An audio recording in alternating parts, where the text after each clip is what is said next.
Good morning. I wanted to talk to you guys about this energy that has been really digging up our stuff.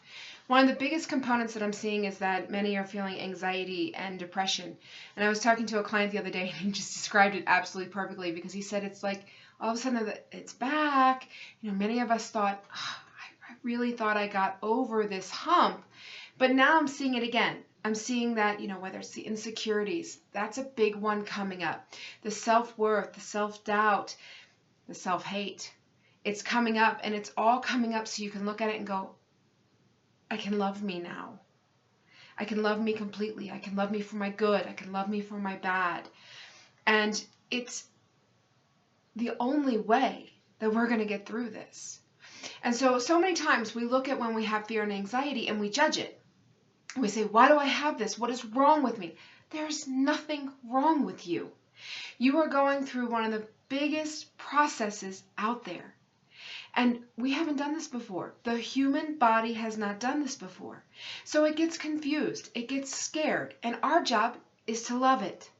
Our job is to tap in, talk to the body, talk to the emotional layer to our body, the mental layer to our body, and then the spiritual layer. They're all combined, and we have to tap into the innate intelligence of each individual layer. The issue is that as we go on this, we meditate, we do our best to connect to spirit guides, and we're only focusing on this spiritual layer. And that's not helping us in this world because we're all. And so we have to work with all. We have to work with this physical body that's confused and doesn't understand these codes coming in and how it's changing the body. It doesn't understand how one day it feels completely great, and the next day the pain in the lower spine is so bad you're having a hard time walking upstairs. It doesn't understand that. So it's confused, it's scared, and it has innate intelligence. But we know this, but what it also has is emotion. Every piece, every cell of your body has intelligence and emotion. And, we're so busy cursing the body. How come I feel like crap today? And what is wrong with me? And I'm doing all these things and nothing's working. And it creates this adversarial relationship within our own form. And we know that the only way to combat anything is to simply accept it and to love it. Because when we accept and love something, we allow it to change. So one component with this anxiety that many may be noticing is you wake up and you're completely fine for a good 30 seconds. And then the mind starts. And that's when you start going, oh, what is this? And it feels like this blanket of anxiety just washes over you. And then you're kind of going, great, what a wonderful start to the day. I feel like crap. Now, how do I go about my day and how do I stay positive? And so I want you to take a step back and look at that and go, well, what started that? It was the mind. So our job is to talk to the mind and be like, we are fine. For me, gratitude does it every time. If I get that wave of anxiety to wash over me, I start listening like, I'm really grateful for my house. I'm grateful for my husband who's next to me. I'm grateful for the fact that we have 2 bathrooms in the house. It doesn't matter what you're grateful for. The energy of gratitude will shift you. It will shift you from anxiety more into the present because you're looking at everything around you with new eyes. So try that. And it may only work for 10 minutes. And you may feel fine for 10 minutes while you're expressing gratitude. Be grateful for the 10 minutes. So it can get really overwhelming. Now, this is where they were telling us all along. They said it's going to get rough and you're going to need every tool in your toolbox. So these are hot baths with salts and essential oils and crystals. This is water, lots and lots and lots of water. This is time outside. And in most of the northern hemisphere, it's winter, and that makes it difficult. Bring a potted plant in. Get some cut flowers. Get some essential oils, some flower essences. Bring nature to you when it's absolutely freezing outside. Stand outside for 5 minutes, even if it's absolutely frigid. Go talk to a tree. When it's nice outside on the rare moments during this, winter, get outside and allow it to help you.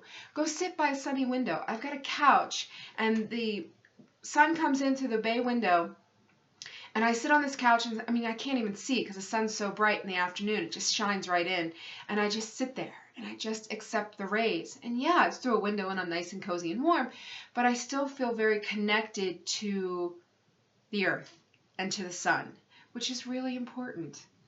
So allow yourself to do whatever it takes to feel better. And for some people, that means distraction. That means reading a book. That means watching a show on TV. So do whatever it takes. Just don't go allow the mind to get too crazy over what is wrong with me, because the mind will find reasons. So you wake up anxious and all of a sudden you're going, well, what's wrong with my kids? What's wrong with my spouse? What's wrong with my finances? Is this going to fall through? We literally create drama. So stop, breathe, experience gratitude for everything that has gone right in this moment. Express the gratitude of that and allow that to shift you. And then do all of your other tools. Meditation helps with this anxiety. There are so many wonderful meditation videos on YouTube that have the frequencies in them. Use them. The ones for anxiety, put them on. Put on an earphone. Listen to it. Allow it to penetrate through your body. And then talk to yourself. Talk to all your layers so that you're all on the same page. Because it is like the spiritual part of us is just zinging. It's going. But the rest of us hasn't totally caught up. So we have to get everything working at the same exact speed, same frequency. And it's important because it's the only way that we're going to really embody the soul and help this body move from a physical carbon base to a light body. This is not an easy process, and we've got a long way to go with this. So we have to figure out ways for it to work. And people always ask me, when is this going to end? I don't have an answer for that. But sometimes the worst symptoms end when we've cleared out enough density. So your goal is not necessarily for it to end, but for it to become manageable. Now, for some of you, this is manageable. Yes, you may feel like, oh my gosh, this energy right now, I'm going to bed by 9 p.m. I can barely get up. I'm exhausted. But you've been here before and you've gotten through it. And so for you, you kind of know, all right, I feel like, it's back. But I also know that this can go really quickly as long as I allow myself to rest, allow myself to feel whatever emotion it is that I'm feeling. We wrap so much judgment on ourselves. It's like we're running around, we're just constantly kicking our own asses. Oh, I shouldn't have thought that. I shouldn't have done that. Stop. Allow yourself to be whoever you are. I had a client, and pardon my language, because it just smacked it perfectly. And he says to me, I'm finding him a lot of love and light, but also a little bit of fuck you. He said, I'm tired of being walked on. I'm tired of people judging me. And he said, but then I feel such guilt for that emotion. Don't feel guilt for that emotion. That emotion of, I don't want to deal with this anymore. I don't want to deal with these people is guiding you. It's guiding you. Now, on the other side, some of us are getting that urge to get back out there. There is a phase of this to where you are completely cocooning. You don't want to go to the store. You definitely don't want to go to the mall. You want to interact with people who are the same type of frequency, same growth path, because that's comfortable and you're so raw. It's almost like you've got this emotional sunburn going on as you're clearing out all your stuff. So you want to be near people who are soothing to you. And that's great. Okay? But you get to a point to where you start getting the tics of like, maybe I need to go find some friends. Maybe I need to join a group. Maybe I need to take a class. And then the ego says, oh, no. You're safe here. You're safe in this house. You're safe interacting on Facebook because, you can unfollow anybody who doesn't agree with you. You're safe. You're safe. You're safe. Well, let me tell you what safety is. It means you're not growing anymore. Whenever you put yourself out there, you are allowing yourself to be tested. You're allowing yourself to grow. Because if you're at home and you're insulated and you're not having to deal with anyone who vibrates differently than you do, then what happens is you stop growing. So you've got to get out there. You've got to get out to the grocery store. You've got to join groups. And I don't mean Facebook groups, because here again, we can just unfollow somebody. I mean, get out. Go do something. Find out what brings you joy. And allow someone to trigger the ever-living crap out of you. Because through triggering, you see what has to be in there. And actually, the more you get out there and the more you trigger yourself through growth and through learning, the more you're going to find that these energies don't trigger you as much. They might bring up something and you might go to bed. I got to go to bed tonight because my body aches, I'm tired, I'm exhausted, and I'm cranky as a damn bear. And then you wake up in the morning and you're completely fine because you've already processed. But if you're cocooning and you're not allowing yourself the opportunity of growth, then what happens is these energies are knocking the ever-living crap out of you because they're saying, okay, we got to get all this up. And so instead of it being someone out there who's triggering you so that you can see what's inside, it just nails you from inside. And in some ways, that's even more confusing. So along those lines, for those who are getting that inkling, it's time to get back out there.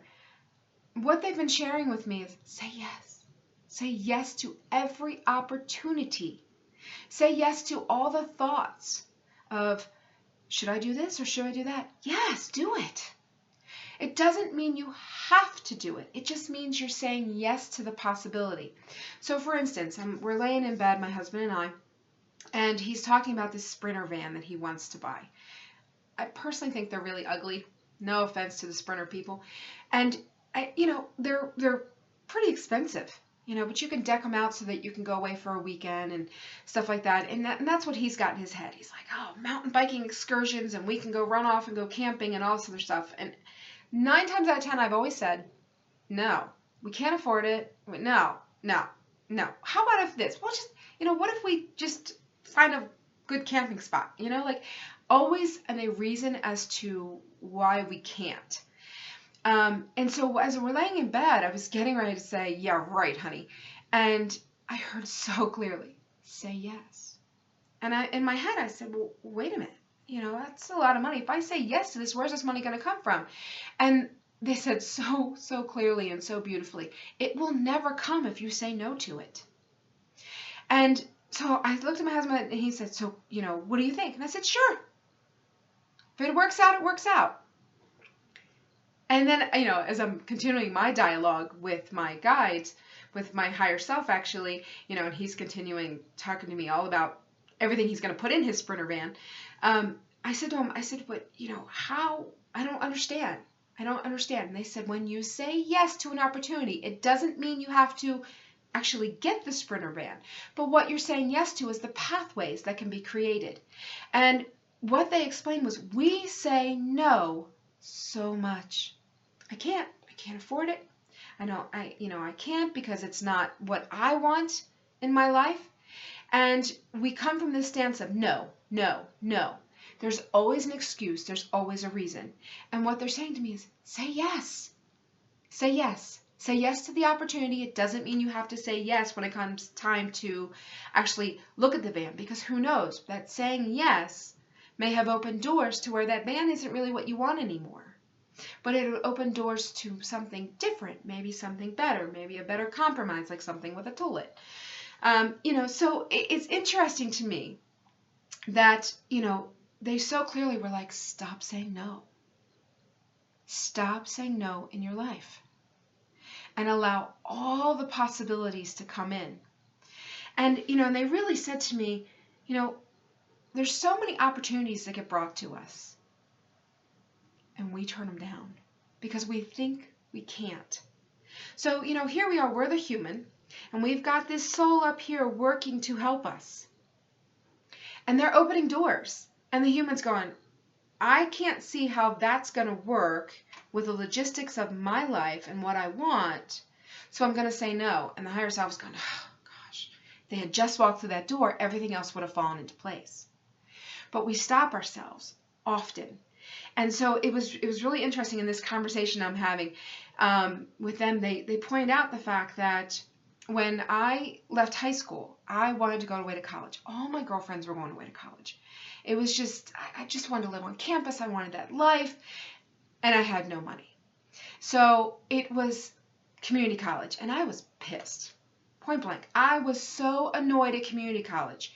And I was just like, this isn't what I want. My friends are having fun. The whole entire summer, I had a great time, but then when it came out to the time they left for college, it really hit me like, what am I doing? What? This isn't okay. You know, I had the 4.2 GPA. How come I'm not going to a 4-year college? So went into it with this pissy attitude, but I knew it, you know, I wanted to go to school. I wanted to continue my education. So I tried along and said, fine, I'll enroll in the local community college. So I get into the community college, and Chemistry 101 was one of my classes that I took the first semester. And lo and behold, there was a boy sitting next to me, and we're going on 23 years of marriage.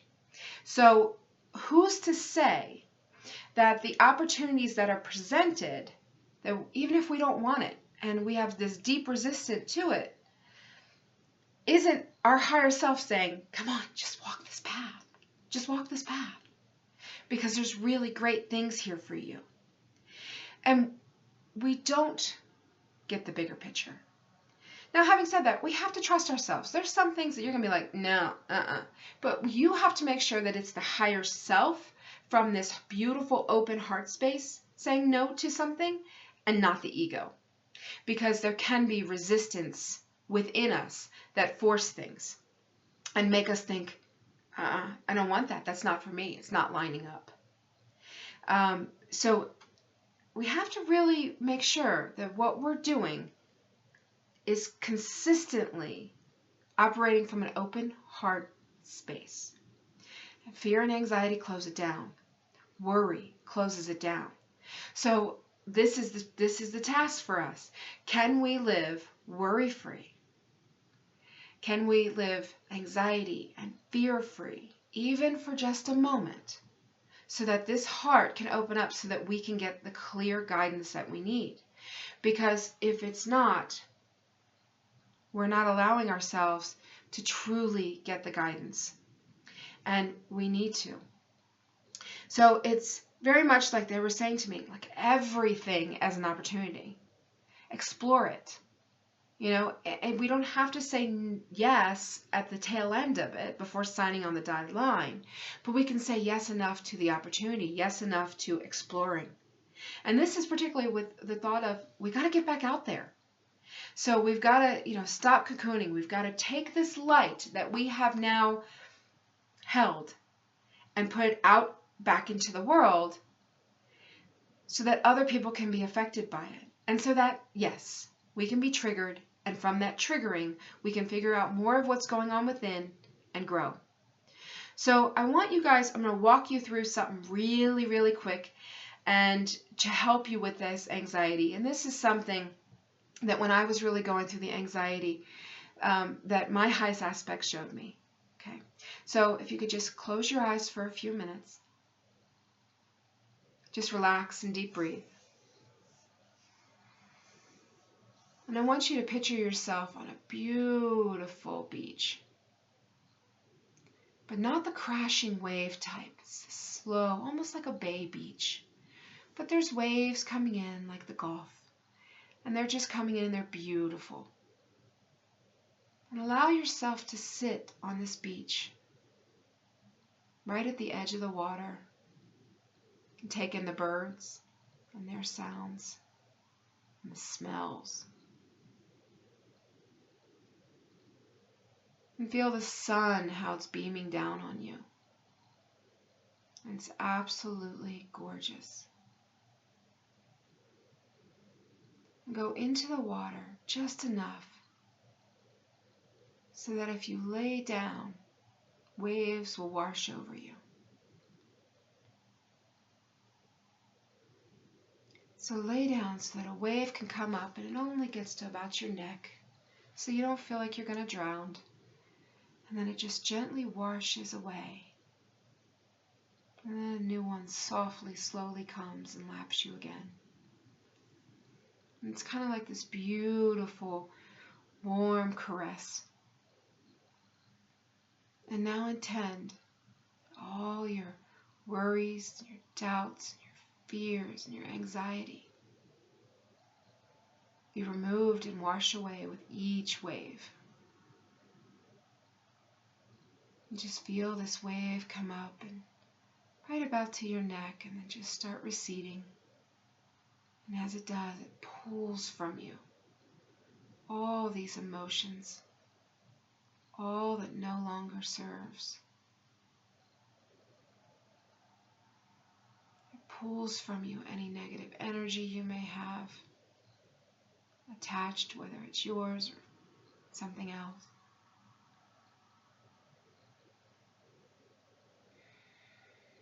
Pulls from you all the feelings of not being enough.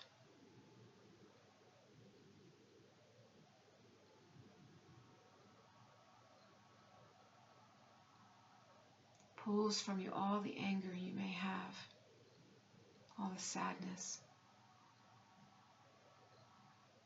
And it's just draining you of it as these beautiful warm waves come over you and begin to just cleanse you and clear you of it all. And you may find that the waves change colors. You may see gold. You could even see red.